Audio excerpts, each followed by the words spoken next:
Sir, നമുക്ക് വളരെ ലഘുവായ രീതിയിൽ നമുക്ക് ഈ അഭിമുഖം അല്ലെങ്കിൽ അഭിമുഖ സംഭാഷണം തുടങ്ങാം. ഞാനൊരു പാട്ടിൻ്റെ 4 വരി പാടാം. അതിൻ്റെ പുറകിൽ ഒരു ഉദ്ദേശമുണ്ട്, അത് ഞാൻ പിന്നെ പറയാം. ഇത് ഞാൻ അങ്ങേക്ക് നൽകുന്ന ഒരു ആദരമാണ്. പാടട്ടെ? കേരളം കേരളം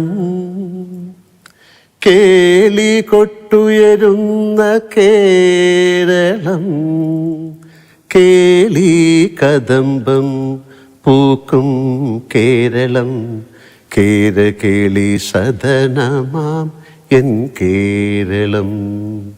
എൻ്റെ കേരളം, അങ്ങയുടെ കേരളം, നമ്മുടെ കേരളം.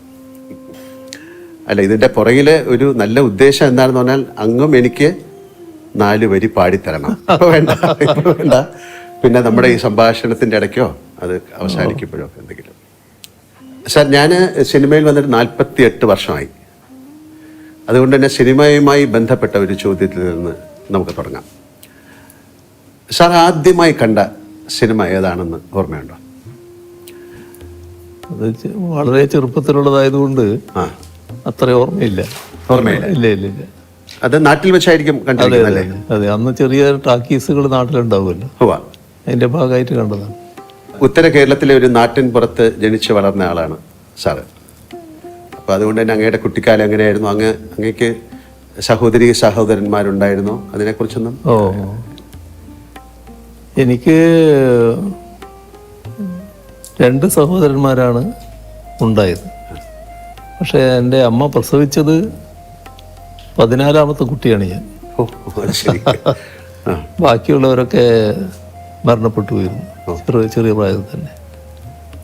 പിന്നെ 2 സഹോദരങ്ങൾ, മൂത്തവർ എനിക്കുണ്ടായിരുന്നു. അങ്ങനെ 3 പേരാണ് ഞങ്ങളുണ്ടായത്. അമ്മയും അച്ഛനും ഒക്കെ ഈശ്വര വിശ്വാസികളായിരുന്നോ? സന്ധ്യാനാമമൊക്കെ ചൊല്ലാറ് പതിവുണ്ടായിരുന്നോ?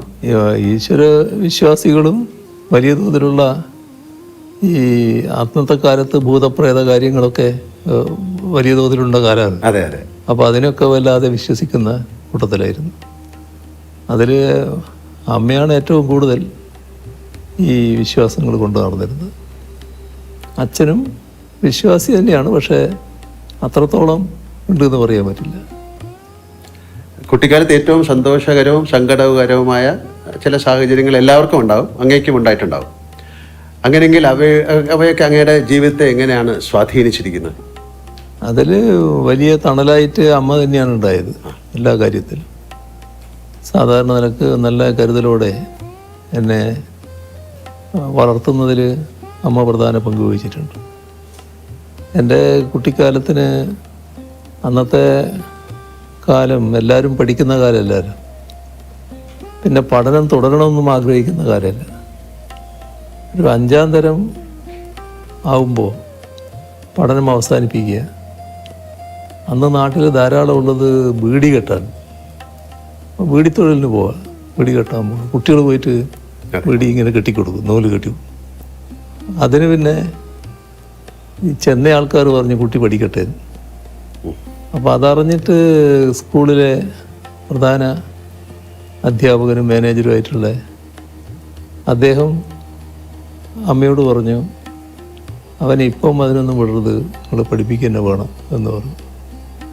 അങ്ങനെയാണ് LP സ്കൂൾ കഴിഞ്ഞിട്ട് UP സ്കൂളിൽ ചേരുന്നു. UP സ്കൂളിൽ ചേർന്നപ്പോൾ ഒരു പ്രധാന കാര്യമുണ്ടായി. അവിടെ ഒരു മലയാളം അധ്യാപകൻ, മലയാളം വിദ്വാൻ, മുൻഷി എന്നാണ് നമ്മൾ സാധാരണ പറയുക, മുൻഷി മാഷ്. അദ്ദേഹം എന്നോടൊരു ദിവസം ചോദിച്ചു, നിൻ്റെ നക്ഷത്രത്താ? അപ്പോൾ അന്ന് എനിക്കറിയാവുന്ന നക്ഷത്രം ഞാൻ പറഞ്ഞു കൊടുത്തു. ഇതായിരിക്കില്ല എന്ന് അദ്ദേഹം എന്നോട് പറയാണ്, നിൻ്റെ അമ്മയോട് വരാൻ പറയണമെന്ന്. അങ്ങനെ അമ്മ ചെന്നു. അപ്പോൾ അത് തന്നെ ഒരു നാട്ടിൽ വാർത്തയായി, മുൻഷി മാഷ് അമ്മയെ വിളിച്ചിരിക്കുന്നു എന്നൊരു വാർത്ത. അങ്ങനെ ചെന്നപ്പോൾ എപ്പോഴായിരുന്നു പ്രസവിച്ചത്, ഏതാ സമയം എന്നൊക്കെ ചോദിച്ചു. ആ കാലത്ത് വലിയ കൃത്യതയല്ല, ഉച്ചയ്ക്ക് ശേഷമാണ് എന്ന് മാത്രമേ അമ്മയ്ക്ക് കൃത്യമായിട്ട് പറയാൻ പറ്റുള്ളൂ. അപ്പോൾ അദ്ദേഹം നോക്കുമ്പോൾ ഞാൻ ആദ്യം പറഞ്ഞ നക്ഷത്രം ഉച്ചയോടുകൂടി അവസാനിച്ചിരിക്കുന്നു. പിന്നെ പുതിയ നക്ഷത്രമാണ്. അപ്പോൾ അദ്ദേഹം പറഞ്ഞു ഇതാണ് ഇവൻ്റെ നക്ഷത്രം, ഞാൻ ജാതകം എഴുതി തരാമെന്ന് പറഞ്ഞു. ഓ, അങ്ങനെ അദ്ദേഹം എഴുതുന്ന ജാതകം അമ്മയുടെ കയ്യിലുണ്ടായിരുന്നു ഒരു ദീർഘകാലം. എന്നിട്ട് അവിടുന്ന് പറഞ്ഞു ഇവൻ എവിടെയാണോ തോക്കുന്നത് അവിടം വരെ പഠിപ്പിക്കണം, തോറ്റാൽ നിർത്തിക്കോളും എന്ന് പറഞ്ഞു. അങ്ങനെയാണ് പഠനം തുറന്നു പോകുന്നതിന് ഇടയാകുന്നത്. ESLC ഉണ്ടായിരുന്നു, 8ാം തരത്തിൽ ESLC എന്ന് പറയുന്നൊരു പബ്ലിക് എക്സാമിനേഷൻ. അതിൽ ഞങ്ങൾ 3 കുട്ടികളായിരുന്നു അവിടുന്ന് പാസ്സായത്. പഠനത്തിന് പിന്നെ മറ്റ് പിന്തുണയൊന്നുമില്ലല്ലോ, നമ്മൾ തന്നെ വായിക്കുന്നെങ്കിൽ വായിക്കുക എന്നുള്ളതേ ഉള്ളൂ. വീട്ടിൽ സഹായമില്ല, അയൽവക്കങ്ങളിലും സഹായം കിട്ടാനില്ല. കാരണം ആരും അങ്ങനെ പഠനമായിട്ട് ബന്ധപ്പെട്ടവർ ഇന്നത്തെ സമൂഹത്തിനെ പോലെയല്ലാരും. അപ്പം അതിലൊക്കെ പക്ഷേ വലിയ സ്നേഹസമ്പന്നരാണ് എല്ലാവരും, എല്ലാ കാര്യങ്ങളിലും നല്ല സ്നേഹമാണ്. അതാണ് അതിൻ്റെ ഓക്കെ. ഒരവസ്ഥ.